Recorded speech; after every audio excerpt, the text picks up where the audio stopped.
Do you want to increase brand awareness, attract new patients immediately and consistently, and become the go-to practice in your community? Then learn how to do ground marketing. That's what I'm going to be teaching you in this series. Let's dive in. When to adjust your ground marketing strategy. Now, ground marketing isn't like running a Facebook or Instagram ad. You can't just set it up and walk away. It's all about people, conversations, trust, and showing up consistently. But here's the thing. If you don't pivot when you need to, you're wasting time, looking unprofessional, and missing out on new patients. You don't want that, right? So there's going to be about 5 signs in this episode that will reveal, hey, it's time to adjust. And each sign is going to give you a way you can combat it, okay? So there's about 5. So let's dive into it. Let's talk about the first key indicator, which is no engagement after multiple visits. So let's say you visit a location, you introduce yourself, and you leave a sign-up sheet with a solid offer. And now you come back in a week or 2, and there's no names. It's okay. Then you follow up 2 or 3 more times that month, and still crickets. What's going on? 3 things can be happening.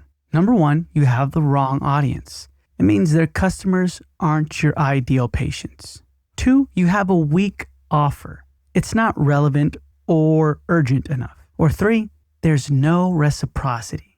The staff doesn't see any benefit in helping promote what you're offering. So this is what you're going to do instead. Step 1, activate reciprocity. So you're going to try saying, hey, person's name, right? I've been telling some patients about your services lately. And quick question, do people here understand what this sign up is for? I want to make sure no one misses out. Now remember, this is once after. Let's just say you got your foot in the door, you're able to leave a sign up sheet. So you come back for the sign up sheet and you notice there's no names. This is what you want to say. Let's just say his name's Billy. Hey, Billy, I've been telling some patients about your services lately. And you can even mention the services of their business. I've been telling some patients about your procedures or services lately. And then they're going to kind of like say, oh, awesome, thank you, right? And then you say, quick question though. Do people here understand what this sign-up sheet is for? I want to make sure no one misses out. You're reminding them you're sending people their way, number 1, and now you're involving them in making it work. So they're going to feel a sense of reciprocity here. Step 2, you want to clarify your offer. If still no sign-ups after a few weeks, you want to say, hey, it's for a complimentary consult or discounted whitening or cleaning or whatever the incentive is, right? It's for the incentive. There's no insurance needed. Do you think maybe adding like ask the front office or ask the staff for details would help? Or is there a better spot for it? So here you're getting them involved. People support what they help create. So you're walking in, you see no signups again, right? After a few weeks, you're going to say, hey, it's for a complimentary consult or discounted cleaning. There's no insurance needed, none of that stuff. Maybe, adding like, hey, ask the staff for details. Or do you think there's actually a better spot we can put this? Because a lot of the times the sign-up sheet may be in a cabinet somewhere. I can't tell you how many times that's happened. It's in their desk drawer. It's stored somewhere in a file or in a folder. And the front office manager, the person you gave it to, is telling themselves, I'm going to put it out when someone asks for it. But who's really just asking for it in their business, right? In their location. And if they do, is it on the top of their mind? So asking that, is there a better spot for it, is very crucial. Don't feel bashful asking that. Trust me, it helps. So ask for that. And then step 3, reduce friction. If there's still nothing, try saying something like, hey, do you think people would rather grab a card privately instead of writing down their name? Now, if they say yes, then ditch the sign-up sheet and replace it with business cards or a QR code for online scheduling. And then say, no worries, I'll leave this card instead. And by the way, is there anything your staff or customers need lately that I can help keep an eye out for in our patient community? That's beautiful right there. So you want to position yourself as a resource when you're saying that, not just another business dropping off flyers. So after these 3 solid visits, let's just say you dropped off the sign-up sheet. Cool, they accepted, awesome, you leave a sign-up sheet. They told you to come back in a week. This is where it starts. Step 1, boom, you come back, you notice there's no names. Just say, hey, you know what? I've been telling some patients about your services lately. And quick question, I noticed there's no names. No worries. I just wanted to know, do people here understand what this sign-up sheet is for? I want to make sure no one misses out. As obvious as it can look, it can say your practice name. It can say Michael's Dentistry, free whitening. it might not be as obvious for people, as obvious as it may seem to you. So doing step 1, activating reciprocity, helps. You're reminding them of, hey, do they know what this is? Do they understand what the sign up is for? And you're letting them know you don't want anyone missing out for this month. Boom. So that's step 1. Cool. They give you feedback. Awesome. You take it, you do it. Perfect. You come back a couple days later and you notice, hey, oh snap, there's still no signups after a few weeks or days later. Then you can say, hey, just wanted to see if I wanted to pick up. Oh, there's no signups. Okay, no worries. It's for a complimentary consult or whatever the incentive is. There's no insurance needed. Maybe adding something specific, ask the staff for details. Or do you think there's a better spot for it? Possibly. Time's running out this month. That's why. Now you're getting them involved, and then you listen to their feedback, you apply it. And you come back third time and there's still nothing, no signups or anything. Just say, hey, oh, there's still no signups? No worries. I can completely understand people are busy, but do you think people would rather grab a card privately instead of writing down their name? Now, if they say no, leave the signup sheet, then you leave the signup sheet. But if they say yes, ditch that signup sheet and replace it with something like a QR code business card, right? For online scheduling. And then say, I'll leave these cards instead. And then you ask them another follow-up question. By the way, is there anything your staff or customers need lately that I can keep an eye out for in our patient community? Or you can even ask, do you guys do any events here? I'd love to participate, right? And then you continue. If after these 3 solid visits, there's still no signups, no referrals, staff looks neutral, meaning they don't even remember your name after this, then replace the signup sheet with business cards. And then leave the business cards there with the QR code, right? Let's just say the business cards have a QR code on there for scheduling. Leave them there with them and attach a sticky note saying, this is for staff and customers only. Complimentary, and then your incentive, free whitening this month only. Call direct, no sign up needed. And that's it. If you don't have a QR code, you can just put that call direct thing. Mention it's for this month only. Okay, leave that sticky note on there. And then say, I'd love a few of your cards to keep at our front desk for patients needing their service. So now this micro commitment, it reduces friction while it keeps the reciprocity strong here still. Because they're thinking, oh, you're still rooting for us. We're going to root for you too. Okay.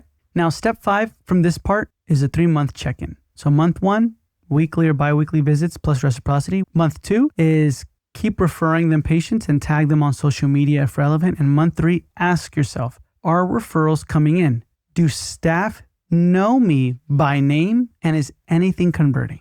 If not, it's time to move on to a better location with an audience that fits your goals. Do not be discouraged.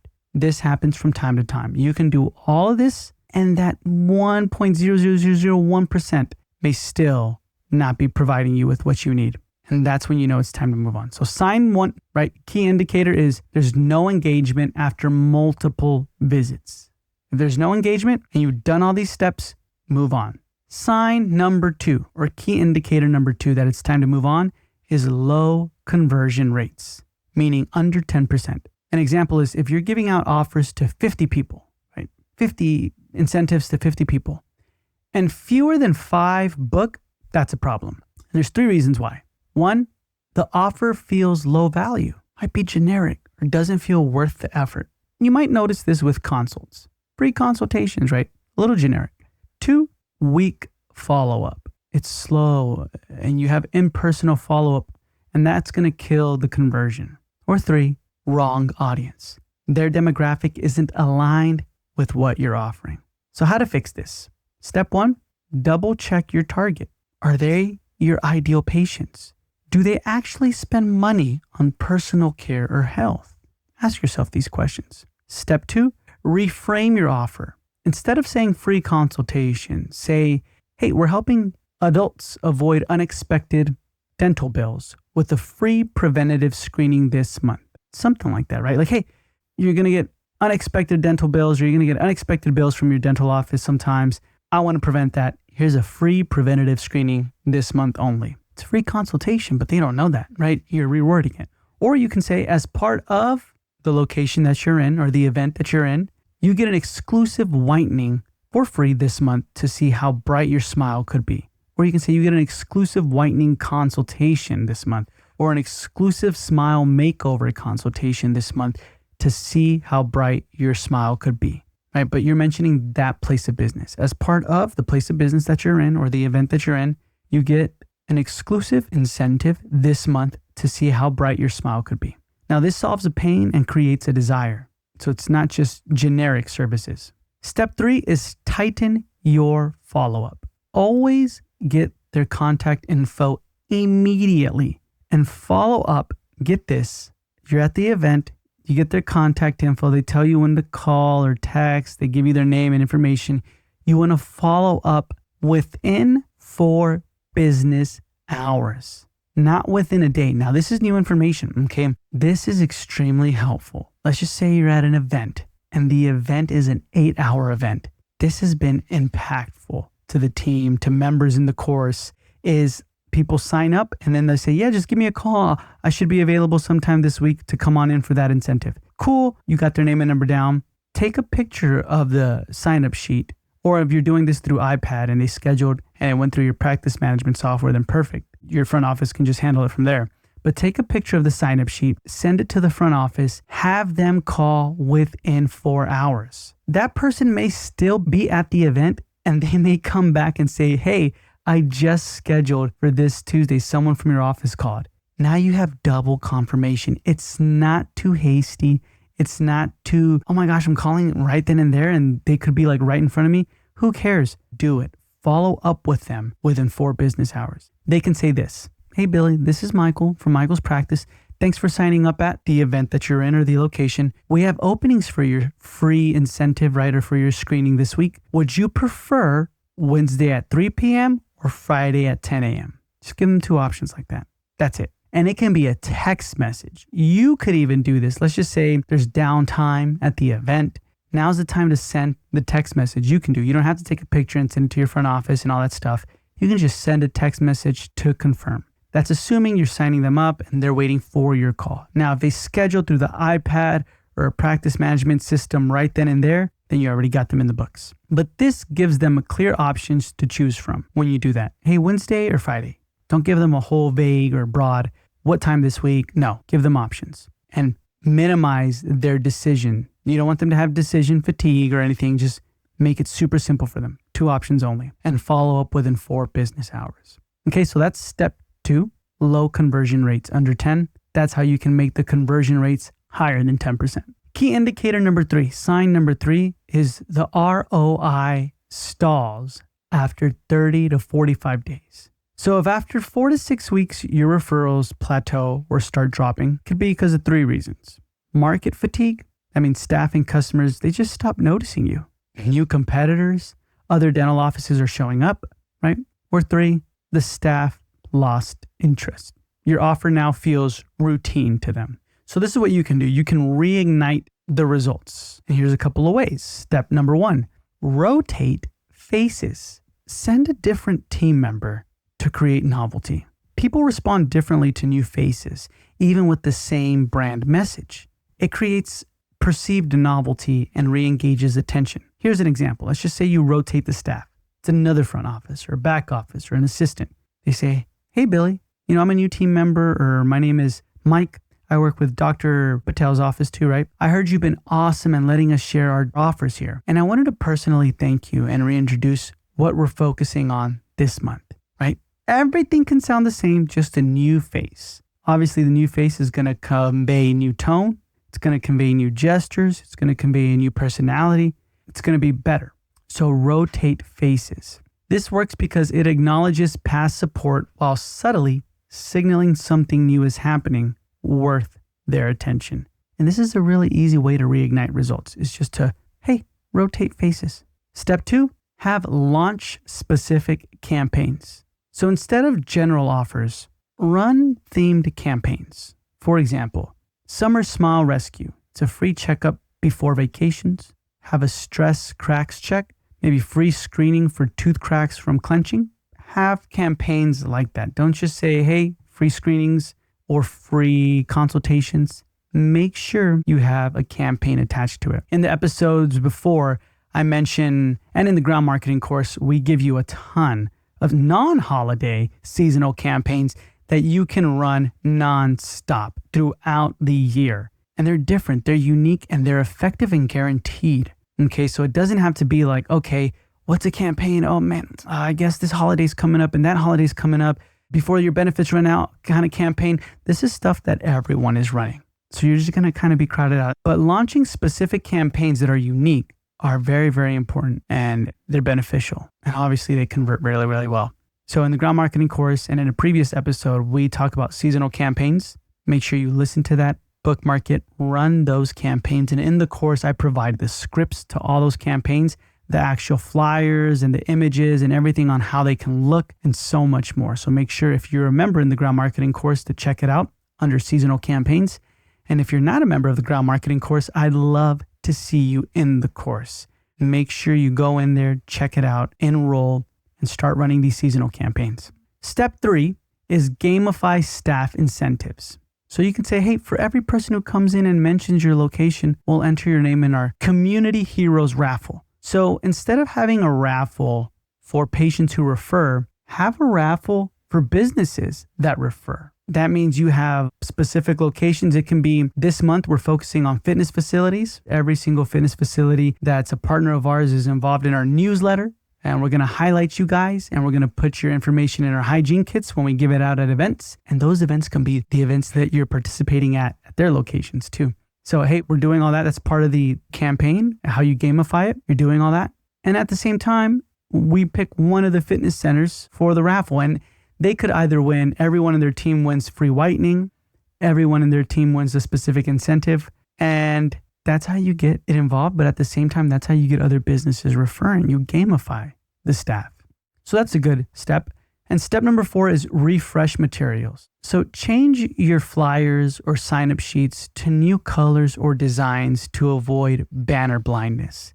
And now in the ground marketing course, we go into detail on this specific area, what colors you can change them to, what you can say in the sign-up sheets, and so much more, so that banner blindness doesn't exist. And banner blindness is you're driving down, you see the same billboard all the time. On the way back home, you're probably going to see a couple billboards right now. You're going to notice it because of this episode. Or you're probably listening to this episode while you're driving and you notice that billboard. But if you look at that billboard, you've been ignoring it for quite some time now. Banner blindness. Okay? Change it up. And it can be the color or anything like that. That can be changed. Not so much the wording, but the design of it. And so, like I said, in the ground marketing course under this episode, you will find more information on that. Now, number 4 key indicator is feedback indicates irrelevance or overload. This is the 4th sign. Now, this is feedback from the people you're leaving the sign-up sheet or information or the event from, right? What you hear, staff politely may say things like, we already have a dentist who comes by, or most of our families already have dentists, or there's just so many dental offices around here. Which one are you? Right? You might hear stuff like that. Now, here's a couple of things you need to keep in mind. Number 1, market saturation perception. They see no meaningful difference between you and the 5 other dentists dropping off cards. So your approach feels like just another vendor adding to their mental clutter. And 2, it's a lack of clear and emotional differentiation. So your USP, your unique selling proposition, isn't evident within seconds. And you're perceived as offering generic dental services, not something uniquely beneficial to the staff or customers. So here are some steps that are guaranteed to work if this is the case. Reframe their objection as your opportunity. They say something like that, right? Like, oh, there's just so many dentists, or most of our families already have a dentist, or we already have dentists come by. Just say, I totally get that. Honestly, I wouldn't expect anyone to switch just because we're nearby. That's actually why we focus on and then mention something specific, unique, and beneficial. For example, we're the only office in the area with the same day emergency slots plus evening hours. So your staff or customers don't have to miss work if something unexpected happens. There you go. You've differentiated yourself. It validates their perspective, disarms defensiveness, and immediately introduces your differentiator as a solution to a real life problem. Step 2, reposition yourself as a specialized solution provider, not just another dentist. Here's examples. If you're in general dentistry, you can say, hey, we focus on helping adults who avoid the dentist due to anxiety or cost surprises. We do upfront treatment clarity plus in-room comforts to keep them calm and confident. Or if you're a pediatric dental practice, you can say, we're the only pediatric practice here offering same-day emergency slots, weekend visits, and personalized sensory-friendly rooms for kids with special needs. If you're a cosmetic practice, we're the only practice offering free digital smile mock-ups so patients can see their future smile before committing to cosmetic work. If you focus on implants, we're the only local office providing full implant consultations with CBCT imaging included at no charge for proper surgical planning. So those are the things you can do to reposition yourself as a specialized solution provider, not just another dentist. Step 3, attach your unique selling proposition to their daily reality. People don't care about features unless they see how it directly improves their life or reputation. This is what you want to say. If a parent calls last minute because their child cracked a tooth after school, you know you're sending them somewhere they'll be seen that same day. There's no wait list or ER visits. That's it. You're attaching your USP to their daily reality. This happens on the daily. It transforms your USP into an immediate advantage for them and their customers, building trust and memorability. Step 4, create a memorable one-line identity. This is huge. This is really, really huge. You want to craft a single sentence that makes your practice stand out instantly. And I'll give you an example. You can say, most dentists, they treat teeth, but we focus on protecting people from dental emergencies before they ruin their week. That's one. Or you can say, we're the no-wait dentist for busy parents. Or we keep smiles bright and schedules uninterrupted. Think of a one-liner that really covers the pain point. It's memorable, shareable positioning becomes mental shorthand that staff will remember and repeat. Step 5, use the inclusion reframe. If you sense they're still hesitant, oh no, we still have a lot of dentists, you can say, look, I'm not looking to replace anyone's dentist. We just want to be a trusted backup for emergencies, second opinions, or anyone struggling to get in elsewhere. That's it. They're not going to say, oh, don't worry, nobody's struggling. They don't know everybody. You're immediately in when you say that. They're going to say, okay, just leave your information. We'll keep you in mind. Awesome, wonderful. And you continue to go. It works because it removes threat perception of stealing patients and it repositions you as an additional resource rather than a competitor. So always keep this in mind. People resist being sold to, but they welcome solutions to problems they care about. Your unique selling proposition only works if it is specific, emotional, and immediately relevant. Specific meaning it's not general. You don't say we provide great care. Nope, that's too general. Emotional meaning, hey, you avoid pain and you bring a desire. Marry those two. Avoid a specific pain point and now you're bringing a specific desire. Make sure those are married. And immediately relevant. It solves their customer or staff challenges immediately, right? Today. Now, key indicator number 5. This is a huge one. Staff or team resistance. Now, your internal team shows signs like this. Maybe there's verbal frustration. This isn't working. People are just ignoring me. This is so awkward. This is awkward. That could be one. Verbal frustration. Low confidence. There's hesitant body language, avoidance, or making excuses to skip ground marketing duties. This happens. You as a practice owner may have someone dedicated to do ground marketing and you're like, man, the ground marketing just isn't working. You're going out to businesses, you're doing these events, but nothing is happening. I'm going to be real with you right now. A lot of the times it's because of this key indicator, number 5. There's team resistance or staff resistance. When I used to do ground marketing coaching and consulting, meaning I would go to practices to figure out what's happening. Or I trained them. We used to have something called the Ground Marketing Heroes program where we had coaching one-on-ones with specific team members who wanted to be ground marketers. The practice owner wanted them to be ground marketers. And I can't tell you how many times that was a big thing where they were hesitant. They would make excuses. They would say like, yeah, it didn't work. I called the businesses 4 or 5 times and nothing happened. The scripts aren't working, or this is not working. The strategy is not working. And so then I'd have my team or myself call. And lo and behold, yeah, they're like, we'd love to have you. No, nobody's called from this practice. Yeah, we'd love to have you come on over for our lunch and learn or benefits fair or whatever. And it worked. It was fantastic. And all it really was is just, hey, that was the wrong team member to be doing this. So low confidence, hesitant body language, avoidance, or making excuses to skip ground marketing duties. That's a huge one. Or number 3, confusion.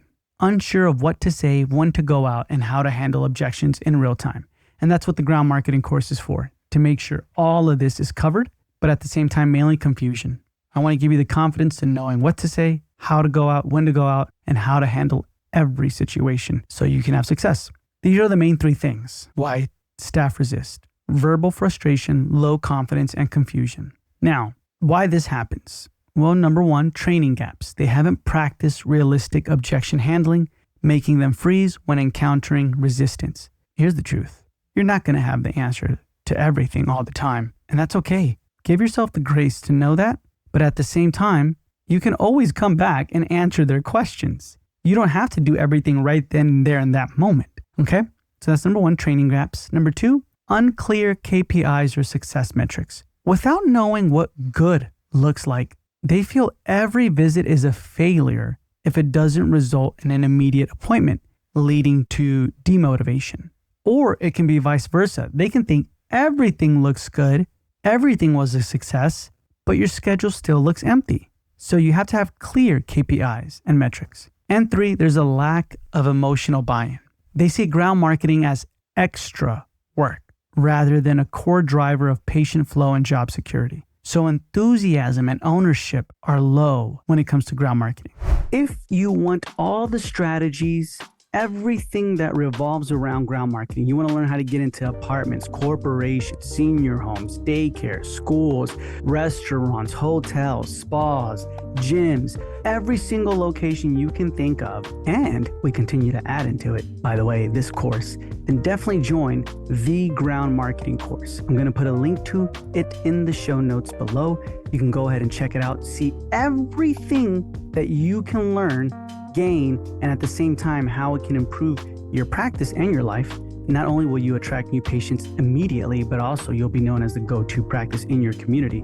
But if you want to learn all that, go in the show notes below, click on the first link in the show notes below. It's the ground marketing course. Go ahead and join it, and I look forward to seeing you in there. So here are some guaranteed to work actions to prevent this. You want to implement real-life role-play simulations. Reading scripts alone creates robotic delivery. Realistic simulations build confidence, adaptability, and calm under pressure. Every time we did our workshops, every time we did our one-on-one coaching, I would always ask them to rehearse the strategies, rehearse the scripts, and send that to me once they feel like this is the final draft, this is how I'm going to say it. Send it to me, you practicing with a team member, your husband, your spouse, whoever you want, your friend, boom, send it to me. And we will critique it, refine it, and boom, it becomes yours. That's what you want to do. Conduct weekly 20-minute ground marketing power sessions. Each team member takes turns playing the staff gatekeeper, the resistant prospect, and the ground marketer. Here are some examples of simulations. We already have a dentist. We don't allow marketing or soliciting here. Leave your cards and we'll call if we need you. There's scripts for all of this, but this is what you want to practice. Obviously, all the scripts are found in the ground marketing course. And debrief each simulation. What worked, what didn't, how to reframe it naturally. And this works because it rewires their psychological response from fear to opportunity, ensuring they never freeze mid-outreach. Step 2, clarify and celebrate micro KPIs. So break down ground marketing success into small, clear, achievable metrics beyond just booked patients. Here's some examples of micro KPIs. Number of positive staff conversations per visit. Number of business cards collected for referrals. Number of sign-up sheet explanations delivered confidently. Number of gatekeeper names learned and remembered. These are good KPIs to have. It builds momentum and confidence. Teams see progress even before appointments roll in. It creates emotional buy-in and measurable wins. Step 3, share wins strategically. In morning huddles, highlight a team member's ground marketing win from the previous week, no matter how small. An example is like, hey, quick shout out to Jasmine. She visited LA Fitness yesterday and had 3 people ask her about our whitening offers after her conversation with the staff. So great job making them feel comfortable and curious. That's it. You're acknowledging it. They feel good. And it triggers social proof within the team, encouraging others to emulate behaviors that get recognized and celebrated. Step 4, create a real-life objection script library. Now, instead of generic scripts, build a dynamic living document of actual objections your team hears in the field, best practice responses that your team has used to overcome them, and then implement them. Host a monthly objection mastery meeting where the team adds new objections they faced, role plays and refines best responses, and update the library together. It works because it keeps your scripts relevant, practical, and tailored to your community's real language. There's no wasted theory. Now, in the ground marketing course, I have the real life objection script library that we've encountered. And there are about 50, if not 50 exactly, objections in this script library. You can add to it, but I have that for you in the ground marketing course. And they're realistic. It's not theory. It's exactly what has happened, what has come up to us, what we've dealt with, what our members in the course have dealt with. We've created the library for you. And it's under this episode in the ground marketing course, real life objection script library. You can click it and boom, you'll see 50 objections. I mean, you may never have to add to them because it covers quite a bit of them and what to say to these objections and your best responses to these objections. It's already there. Now, if there's a brand new one, please feel free to add to it and it can become yours. But this is in the ground marketing course, the real life objection script library. So please, if you're not a member of the ground marketing course, go enroll right now. The link should be the first link in the show notes below. Check out the library. That way you're well equipped to do this. So that's step 4, create a real life objection script library. If you're part of the ground marketing course, it's already created for you. Don't got to worry about it. And step 5, tie ground marketing to personal job security and growth. So here's an example during a team meeting. You can say every patient that comes through ground marketing isn't just a number. It's what keeps this practice growing so we can invest in raises, in training, and the latest tech. When you help us build these relationships, you're building your future here too. Now, this creates emotional buy-in by linking ground marketing to their personal livelihood and professional growth, not just another checkbox task. People resist tasks they feel unprepared for, unrecognized in, or disconnected from their personal goals. So equip, celebrate, and connect ground marketing to their purpose, and resistance transforms into proactive ownership. So those are the 5 key indicators. Now, there are some indicators on when not to adjust. Don't pivot prematurely. Before changing strategies, make sure you've done at least 3 weeks of consistent outreach at that location, meaning week by week, right? Or it can be within 3 months if you're not visiting week by week, but make sure it's been consistent. Use the same script and branding across your team. That means if you visited and someone else in your team visited, y'all use the same strategy, the same branding, and you ask for feedback directly from the staff about your presence and offers. So you ask feedback directly from the location you're visiting, or if you have someone in your team visiting, you ask feedback from that team member in your staff, and then you've asked feedback from the staff in the location or the business that you're visiting. Once you have all that information, you run through this episode, you run through those 5 key indicators, and then you decide when to adjust, when not to adjust, right? Now, there is a systematic way on deciding on adjustments. This matters entirely because without a systematic adjustment protocol, ground marketing efforts become reactive, not strategic. That means you're making emotional decisions versus data-driven pivots. They become unscalable because your team can't replicate success, and it becomes inefficient, wasting time and resources repeating the same mistakes. So make sure you have a systematic approach on deciding on adjustments. In the ground marketing course, we have this systematic approach. We have the steps, how to establish crystal clear benchmarks before your launch, run weekly review meetings with structured data analysis, identify bottlenecks using the drop-off map, use the one variable rule, and so much more, right? And then document each iteration and outcome. So we have all of this in the ground marketing course. Like I said, if you're not a member of the ground marketing course, make sure you enroll and you'll know how to systematically decide on adjustments based off of these 5 key indicators. Now, if you're listening to this episode and you ran through those 5 key indicators and you're thinking, okay, there is things I need to adjust them. But make sure you try not to adjust everything all at once. Take it step by step. That way you know what is working and what is not working. Because if you adjust everything all at once, what specifically needed adjustments? You know what I mean? That's what you want to ask. And I know as you're listening to this, you're thinking, I know exactly what needs to be adjusted. Or maybe, hey, that location is not worth it anymore. I've done pretty much all of this. and that location just isn't bringing us anything, no recognition, don't even remember my name, none of that stuff, then it's time to move on from that location, right? And that's a way you can systematically adjust. Now, like I said, how to systematically decide on adjustments in the ground marketing course, and what else is in the ground marketing course is the KPI tracker template. This is how you can adjust systematically. This template tracks weekly outreach performance, it identifies bottlenecks, and guides data-driven adjustments systematically. So I got the template for you already created. All you got to do is download it if you are in the ground marketing course. And you also have the ground marketing systematic adjustment flowchart. And this is how it kind of looks, the picture of it. You can just screenshot this, take a picture of it, or download it in the ground marketing course as well. And it gives you the instructions on how to use them in your team huddle meetings and so much more. All right, so hopefully this helps you out on how you can identify when to adjust your ground marketing strategies. And that way, it's more hyper-focused, your ground marketing, and much, much more effective. And if you're not a member of the ground marketing course, make sure you go in the show notes below, click on the first link in the show notes below to join. I'd love to see you in there. And in our next episode, we're going to be discussing how to stay motivated in ground marketing.